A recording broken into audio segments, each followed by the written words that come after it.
bonjour ou bonsoir, mesdames, mesdemoiselles et messieurs, fidèles internautes, bienvenue dans votre émission Droit de savoir. Je suis Christian Perrin, je reçois aujourd'hui monsieur Alphonse Maboussou avec qui nous allons nous entretenir sur le projet du barrage hydroélectrique de Sounda qui semble être menacé.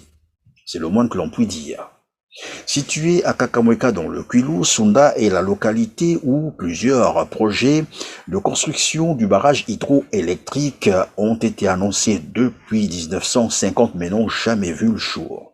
Et voilà, un matin de juin 2021, le commun des Congolais est surpris de constater que le site qui avait été réservé pour la construction de ce barrage hydroélectrique est occupé par les sujets chinois de la société First Republic, qui entend d'ailleurs y mener une activité minière en violation bien sûr des normes ISO d'exploitation minière sûre et durable. Voilà qui constitue le centre d'intérêt de notre entretien aujourd'hui avec monsieur Alphonse Maboussou que je reçois, comme je l'ai dit, sur mon plateau. Bonjour monsieur Maboussou. Bonjour monsieur Christian Perrin.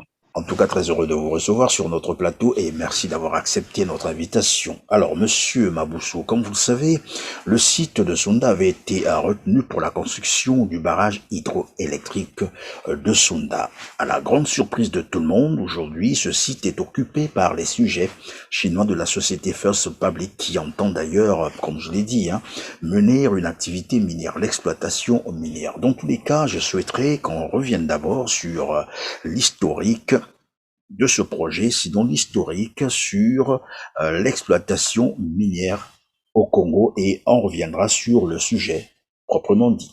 On va plutôt commencer par l'historique de l'activité minière au Congo et on aboutira sur Sounda, si vous me permettez. Je vous en prie. Depuis la période coloniale, vers les années 1875 jusqu'en 1958, le Congo a donc été exploré par la France. Et en 1983, un plan minéral a été conjointement élaboré par le Bureau de recherche géologique et minière, le BRGM, et le ministère des Mines et de l'Énergie du Congo. Plan qui a permis de mettre en évidence l'existence des mines à travers le territoire national, qui sont l'objet aujourd'hui d'exploration et ou d'exploitation. Donc, dans le cas d'espèce, il s'agit donc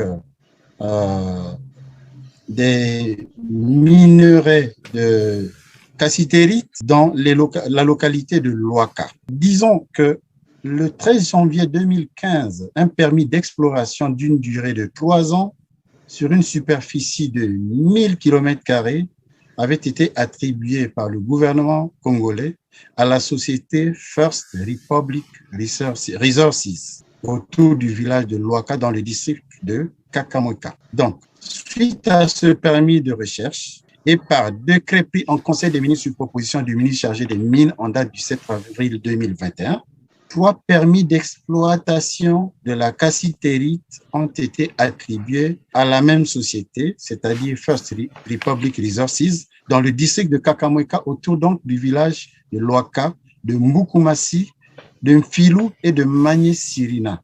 Voilà. Donc, ces 3 permis sont donc la résultante des travaux d'exploration qui ont été élaborés sur ce site et qui sont disséminés pour Luaka 1 sur 150 km², sur Luaka 2 sur 185 km² et Luaka 3 sur 103 km². Ce qui sous-entend que ce sont là 3 gisements qui ont été donc mis en évidence. Gisements qui ont permis donc au gouvernement de mettre à la disposition de cette société les 3 permis. En parlant de la cassitérite, donc des permis qui ont été octroyés par l'État congolais, bien entendu, y a-t-il une différence entre l'exploitation de la cassitérite dont vous faites état et de l'or? Ah oui, il y a une très grande différence parce que la cassitérite est une espèce minérale qui contient de l'étain principalement. Il y a d'autres minéraux comme le nobium, etc. Mais le plus important, c'est l'étain. Et dans la sous-région, nous avons en RDC, dans la partie est de la République démocratique du Congo, notamment dans les provinces du Maniema, du Nord Kivu, du Sud Kivu et du Tanganyika, où sont exploités les mêmes minerais de cassitérite, sachant que sur le marché des minerais, la cassitérite est cotée à plus ou moins 32 800 $. Voilà le cours. Donc, ça n'a rien à voir avec l'or. Un lingot d'or a un certain prix, mais la cassitérite est évaluée en tonnes. Les permis d'exploitation qui ont été attribués donc à cette société parlent bien de cassitérite et non d'or. Ma question, elle est posée expressement, c'est juste dans la méthode utilisée pour exploiter, bien entendu, la cassitérite. Est-ce qu'il y a une différence dans l'exploitation de la cassitérite et l'exploitation de l'or? En fait, c'est ce que je voulais savoir. Les méthodes utilisées sont-elles différentes? Les méthodes sont quasiment les mêmes parce qu'on utilise de la dynamite, on utilise des grands engins, on détruit en fait le relief pour chercher le minerai dans le sous-sol. Voilà, donc il y a forcément un impact sur l'environnement. Si les méthodes, parce qu'on en viendra d'ailleurs sur l'étude d'impact environnemental, mais j'insiste un peu sur la méthode d'exploitation, et puisqu'au départ vous parlez des permis Luaka et Sunda, est-ce que c'est dans la même localité? C'est quasiment dans la même localité parce que Luaka 1, le permis Luaka 1 couvre 150 km² d'espace. Voyez-vous? Le permis Luaka 2 couvre 185 km², donc hors du permis Luaka 1. Et le permis Luaka 3 couvre 103 km². Et toutes ces zones sont autour de Sunda. Vous voyez? Donc, normalement, dans le plan d'implantation du gisement que devrait fournir la société en question, il fallait qu'il présente la cartographie du gisement pour que l'on sache l'étendue exacte de ce gisement dans le temps et dans l'espace. Vous voyez, pour que nous sachions si le site de Sunda peut être affecté ou pas. Parce que le site de Sunda, lui, il se trouve dans la partie nord, alors que les 3 zones d'exploitation se trouvent dans la partie sud. Mais il faut ajouter aussi qu'il y a des lacs tout autour de ces 3 sites qui peuvent aussi être affectés dans le cadre de l'étude d'impact environnemental.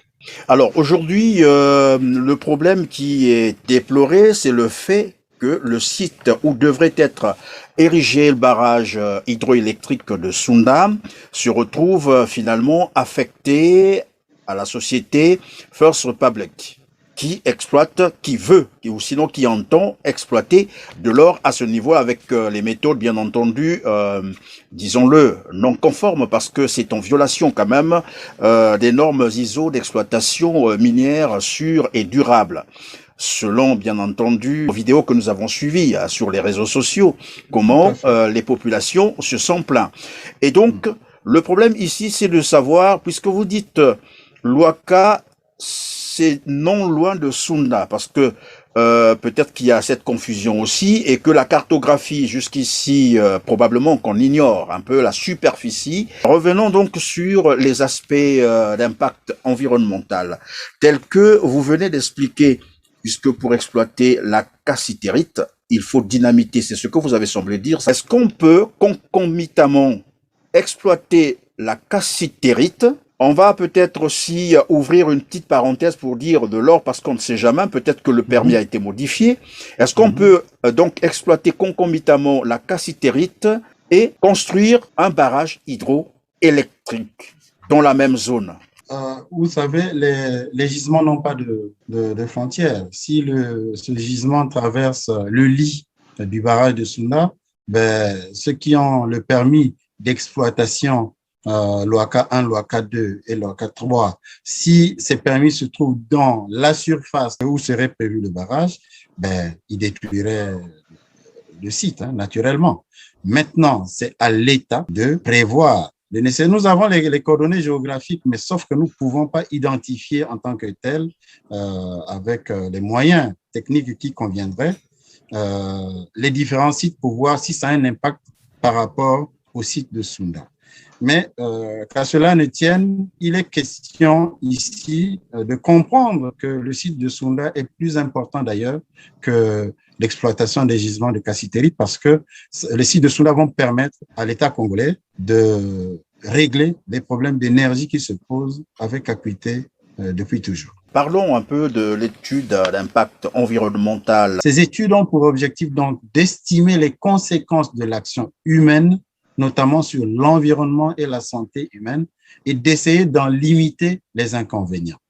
Quels sont ces inconvénients? On peut noter, par exemple, les nuisances qui peuvent être sonores, visuelles ou esthétiques. On peut parler aussi de l'utilisation de l'eau et la protection des eaux souterraines. Voilà. On va utiliser de l'eau en surface, on va certainement la polluer, on va faire des forages par-ci, par-là, dynamiter les zones, ça va peut-être atteindre la nappe phréatique et polluer l'eau qu'utiliseraient les populations. Il y a la pollution, donc l'épuration et l'évacuation des eaux résiduaires et le traitement et l'émanation des gaz, qui pourraient être emmagasinés dans le sous-sol et l'élimination des déchets et des résidus de l'exploitation. Voilà, tout ça, les détritus qui traîneraient ça et là et autres, il faut bien que ça soit traité et exploité. Dans le cas de la radioactivité, par exemple, vous voyez que les incidents que ça peut provoquer. Mais dans le cas d'espèces, on ne parle pas de radioactivité parce qu'il ne s'agit pas d'uranium, de thorium, de potassium, etc. Il y a aussi les problèmes de transport de matières entrantes et des produits fabriqués. Ils vont certainement utiliser les routes qui existent ou qu'ils vont peut-être construire pour transporter leurs minerais. Vous voyez l'impact de ces routes lié à la fréquence d'utilisation et au poids des véhicules qui vont transporter donc cette cassitérite du site d'exploitation vers le site d'expédition. Vous voyez ce que ça peut entraîner comme impact, sachant que l'étude d'impact environnemental devait stipuler aussi, dans le cas d'espèces, le tonnage des différents véhicules qui transporteraient ces cassitérites et voir dans quelle mesure ils peuvent contribuer effectivement à l'entretien routier et autres. Il y a aussi des dangers en cas d'incident, des dangers qui peuvent être liés à l'atteinte de l'écosystème, c'est-à-dire la flore, la faune, la biodiversité. Nous avons pas loin de là le parc national de Konkwati et la réserve de la biosphère de Dimonika, sur la rive droite du fleuve Kwilu. Donc, tout ça, ça peut entraîner comme des dégâts collatéraux au niveau de l'environnement. Quel est donc l'impact de cet apport commercial que cette société apportera dans l'exploitation de ces gisements? Il y a un élément que je voudrais ajouter qui est aussi l'intégration des populations locales au projet de développement. Ça, c'est très important. Est-ce que ces populations ont été consultées auparavant? Parce que l'article 6 du décret qui a été pris en Conseil des ministres sur proposition du ministre des Mines stipule que la société First Republic Resources doit élaborer avant l'entrée en production de ce site un cahier des charges avec les populations locales de la zone concernée par l'exploitation pour réaliser des projets de développement communautaire durable. Aujourd'hui, que constate-t-on? Les populations sont pantois.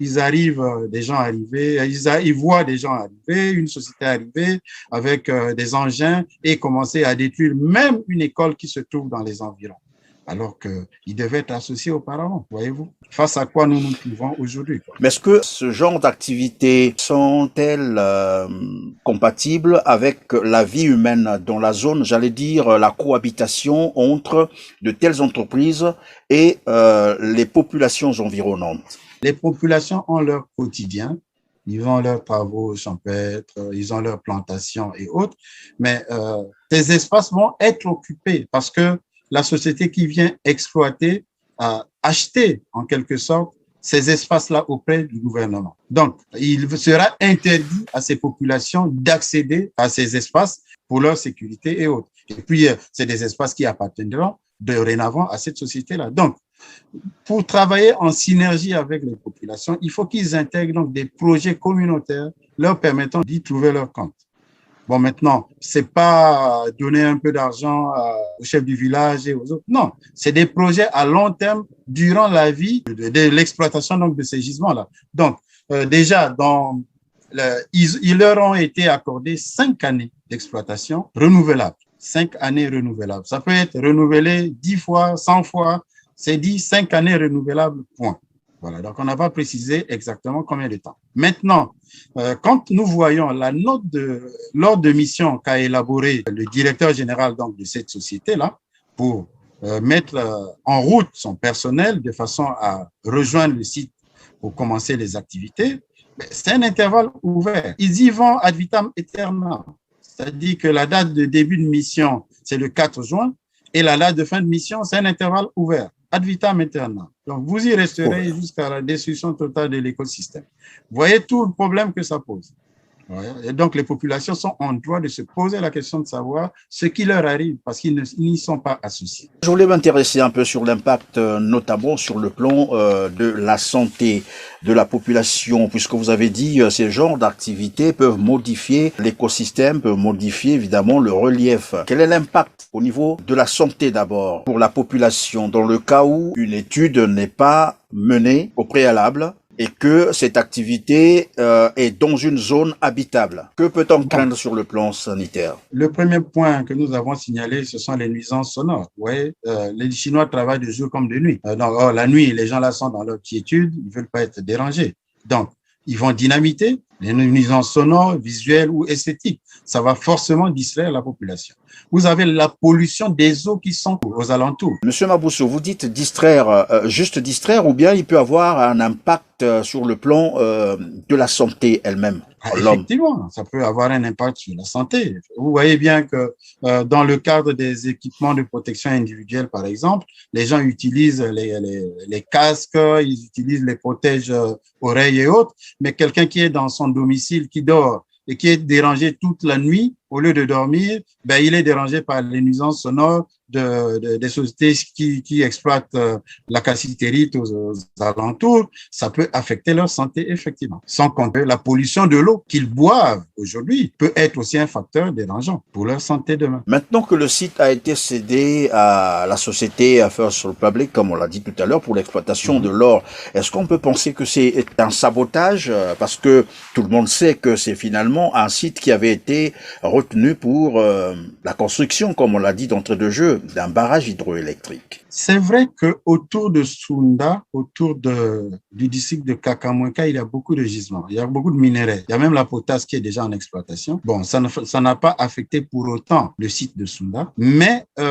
j'ai des doutes sur les 3 permis d'exploitation qui ont été accordés, notamment l'OACA 1, l'OACA 2, l'OACA 3, qui sont très proches. Et nous connaissons les techniques de nos frères chinois qui parfois ne respectent pas les règles de l'art, qui vont au-delà des limites qui leur sont octroyées, même si le ministère a mis à disposition des contrôleurs qui vont vérifier le cadre réglementaire. Maintenant, du point de vue de l'importance, je dirais que le barrage de Sounda passe avant la cassitérite, parce que le barrage de Sounda peut apporter approximativement 1000 à 1500 mégawatts au Congo, qui permettrait d'apporter quasiment 90% de ces ressources énergétiques dont le Congo a besoin pour se développer. Nous avons besoin des infrastructures de base. Mais voilà, la première infrastructure de base, c'est l'énergie. La seconde, c'est les routes, etc. La troisième, c'est l'eau. Je prends ça comme ça, pêle-mêle. Depuis plus de 60 ans, nous n'avons jamais réussi à apporter l'énergie aux Congolais. Tous les jours, nous parlons de délestage. J'ai l'impression que finalement, malgré tout ce qui s'est dit, l'information qui a circulé sur les réseaux sociaux, apparemment, la société First Republic va continuer à ses activités. Qu'est-ce qu'on peut redouter de cette activité? Déjà, dans l'ordre de mission que la société First Republic Resources a élaboré, il parle de l'or. C'est un faux. Il ne s'agit pas de l'or, il s'agit de la cassitérite.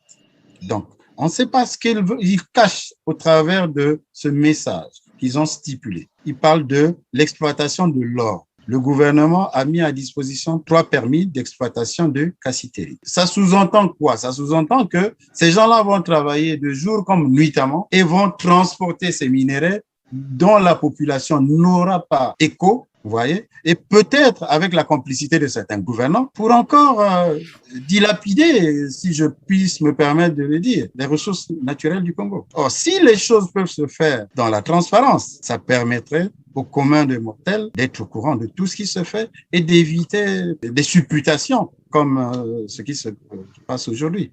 Or, quand nous analysons la lettre de cette société qui circule dans les réseaux sociaux, nous constatons quoi? Sur leur en-tête, il n'y a pas de cabis, il n'y a pas de numéro de registre de commerce, il n'y a pas le capital social et autres. Comment les Congolais peuvent faire confiance en une société dont le directeur général est monsieur Brice Aimé Mombo, qui est congolais, qui met donc des Chinois en mission pour aller exploiter un gisement? Est-ce une société de Congolais, une société chinoise?